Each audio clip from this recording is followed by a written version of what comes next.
ఈశాన్య రాష్ట్రం అస్సాంలో ఘోర విషాదం జరిగింది. చీకట్లో రాజధాని ఎక్స్ప్రెస్ రైలు ఏనుగుల గుంపును ఢీకొట్టింది. ఈ ఘటనలో 7 ఏనుగులు మృత్యువాత పడ్డాయి. పొగమంచు కారణంగానే ఈ ప్రమాదం జరిగినట్లు అధికారులు ప్రాథమికంగా నిర్ధారణకు వచ్చారు. ప్రమాదంపై సమగ్ర దర్యాప్తునకు ఆదేశించారు అస్సాం సీఎం హిమంత బిశ్వ శర్మ. శనివారం తెల్లవారుజామున 2 గంటల సమయం. వేగంగా దూసుకొచ్చిన సైరంగ్ న్యూఢిల్లీ రాజధాని ఎక్స్ప్రెస్ ఒక్కసారిగా కుదుపునకు లోనైంది. నిద్రలో ఉన్న ప్రయాణికులు ఉలిక్కిపడ్డారు. ఏం జరిగిందో అర్థం కాక కంగారు పడ్డారు.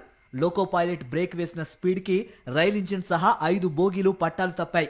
ఈ ఘటనలో ప్రయాణికులు ఎవరికీ ఎలాంటి హాని జరగలేదు. కానీ పట్టాలు దాటుతున్న 7 ఏనుగులు చనిపోయాయి. దాదాపు 100 ఏనుగుల గుంపు పట్టాలు దాటుతూ ఉండగా ఒక్కసారిగా రైలు దూసుకొచ్చింది. వాటిని గమనించిన లోకో పైలట్ ఒక్కసారిగా ఎమర్జెన్సీ బ్రేక్ వేశారు.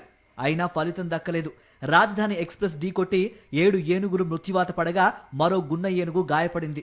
ప్రమాదం ధాటికి రైలు ఇంజన్తో పాటు 5 బోగీలు పట్టాలు తప్పినట్టు అధికారులు పేర్కొన్నారు. ఘటనా స్థలంలో బోగీలు చెల్లాచెదురుగా పడి ఉన్న దృశ్యాలు వైరల్ అయ్యాయి. ఘటన జరిగిన ప్రాంతం ఎలిఫెంట్ కారిడార్ కాదని రైల్వే అధికారులు తెలిపారు.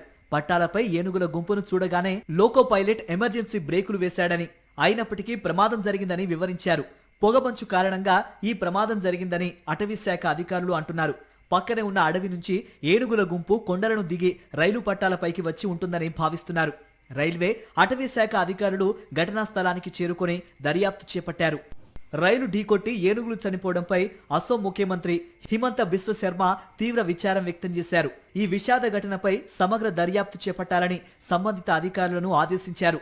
అలాగే ఇటువంటి ఘటనలు పునరావృతం కాకుండా తగిన చర్యలు చేపట్టాలని ఎక్స్లో పోస్ట్ చేశారు. విజిబిలిటీ తక్కువగా ఉండే సమయాల్లో వైల్డ్ లైఫ్ కారిడార్లను సంరక్షించుకునే విషయంపై మరింత దృష్టి పెట్టాలని సూచించారు.